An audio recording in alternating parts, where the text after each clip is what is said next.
Bismillahirrahmanirrahim. Today we are studying density of ideal gas. From the ideal gas equation, PV is equal to nRT. ये हम पहले ही पढ़ चुके हैं. From ideal gas equation, PV is equal to nRT. N is the number of moles of gas. Since N is equal to given mass over molar mass, small m over capital M. Therefore, PV will become equal to small m over capital M RT. इस m को इधर आके multiply कर, क्योंकि हमने density निकालनी है. हमारा टॉपिक है डेंसिटी ऑफ आइडियल गैस. तो वो होता है mess per unit volume. Volume को इधर ले जाएं, कैपिटल M को इधर ले आए, मोलर मैस को इधर ले आए. ये आ जाएगा PM is equal to M over V RT.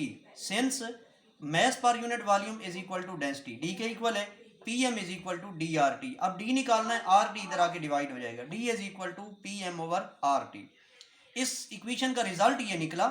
ये इक्वेशन नंबर, इसे 2 बोल दें और इस इक्वेशन को इक्वेशन 1 बोल दें. तो density is directly proportional to pressure, density is directly proportional to molar mass of gas. R इसमें कांस्टेंट है. Density is inversely proportional to temperature. When we increase pressure, molecules of gas become close. तो gas के molecule करीब हो जाते हैं, become close.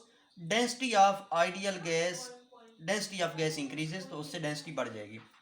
When we increase temperature, जब आप टेम्परेचर बढ़ाते हैं तो पिस्टन ऊपर मूव कर जाएगा, गैस एक्सपेंड्स, गैस फैल जाती है. डेंसिटी ऑफ गैस डिक्रीजेस, तो गैस डेंसिटी ऑफ गैस कम हो जाएगी. इसके बाद हमने पढ़ना है Dalton's law of partial pressure. मसलन ये आपके पास एक गैस है, इसका कोई प्रेशर, पार्शियल प्रेशर P1 है. पार्शियल प्रेशर होता है उसका जो अपना प्रेशर है P1 है. इस दूसरी गैस, ये दूसरे कंटेनर में गैस 2 है, इसका भी पार्शियल प्रेशर P2 है. दोनों का वॉल्यूम V है और दोनों का सेम टेम्परेचर T है. वॉल्यूम भी सेम है और दोनों का टेम्परेचर भी सेम है. इसका प्रेशर P1 है और इसका पार्शियल प्रेशर P2 है.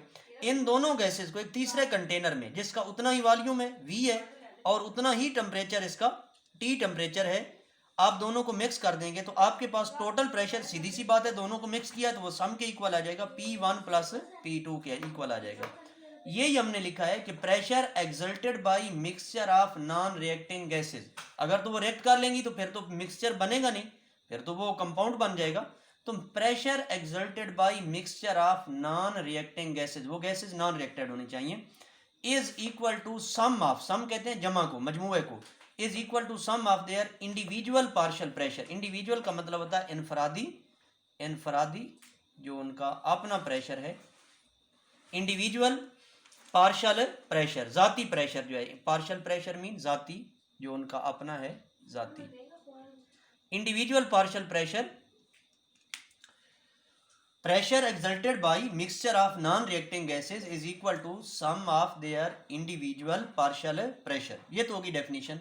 इसी को एक्सप्लेन कर दें एग्जांपल के साथ. ये शॉर्ट क्वेश्चन में भी आ सकता है कि define Dalton's law of partial pressure, give one example, या भी ये लॉन्ग में भी आ जाता है. Let mixture of two gases 1 and 2, their partial pressure is P1. दो गैसेस हैं, एक 1 गैस है, एक 2 गैस है. Their partial pressure is P1 and P2. तो according to Dalton law of partial pressure, PT is equal to total pressure of mixture is equal to P1 plus P2. Partial pressure of gas 1 plus partial pressure of gas 2. ये अब एक दूसरी मिसाल हम देते हैं. Let mixture of three gases H2, O2, CH4. Their partial pressure is PH2, PO2, PCH4 respectively. ये bill तरतीब उनका पार्शियल प्रेशर है. हाइड्रोजन का PH2, O2 का पार्शियल प्रेशर है PO2 और CH4 का पार्शियल प्रेशर है PCH4. According to Dalton law of partial pressure, PT is equal to PH2 plus PO2 plus PCH4.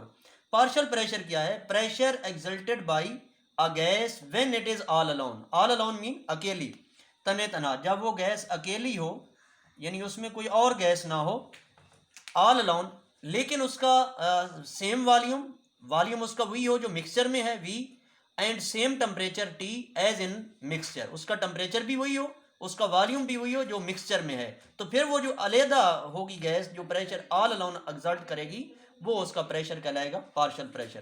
Pressure exerted by a gas when it is all alone having same volume V and same temperature T as in mixture. According to ideal gas equation, PV is equal to nRT. तो आपके पास P क्या आ जाएगा? N into RT over V. V उधर जाके divide हो जाएगा. RT over V, R constant है तो टी हम पार्शियल प्रेशर में बता चुके हैं कि वही होना चाहिए जो मिक्सचर में है, तो ये भी कांस्टेंट हो गया। और वी जो है वॉल्यूम भी वही होना चाहिए जो मिक्सचर में है, तभी पार्शियल प्रेशर कहलाएगा। तो आर टी ओवर वी ये सारा factor is constant factor for Dalton's law. तो PH2 आपके पास आ गया NH2 multiplied by RT over V, क्योंकि RT ओवर V कांस्टेंट है। इसी तरह partial pressure of O2 is equal to NO2 RT over V। Partial pressure of CH4 is equal to NCH4 number of moles of CH4 multiplied by RT over V। Put values in equation 1, पहली equation के अंदर ये equation 1 है, इसमें PH2 PO2 और PCH4 की value put करनी है जो आपने आइडियल गैस इक्वेशन से निकाली है। तो हमारे पास क्या आ गया, PT is equal to NH2 RT over V plus NO2 RT over V plus NCH4 RT over V। RT over V को कॉमन ले लें, सबके अंदर मौजूद है, तो PT is equal to NH2 plus NO2 plus NCH4 RT over V। Since NH2 plus NO2 plus NCH4 is equal to NT, तो आपके पास आ गया PT is equal to NT RT over V। तो रिजल्ट ये निकला कि total pressure exerted by the mixture of gases is directly proportional to number of moles। वो नंबर ऑफ मोल्स, क्योंकि RT ओवर V कांस्टेंट है, तो वो number of moles के डायरेक्टली प्रोपोर्शनल है। Thank you, Allah Hafiz.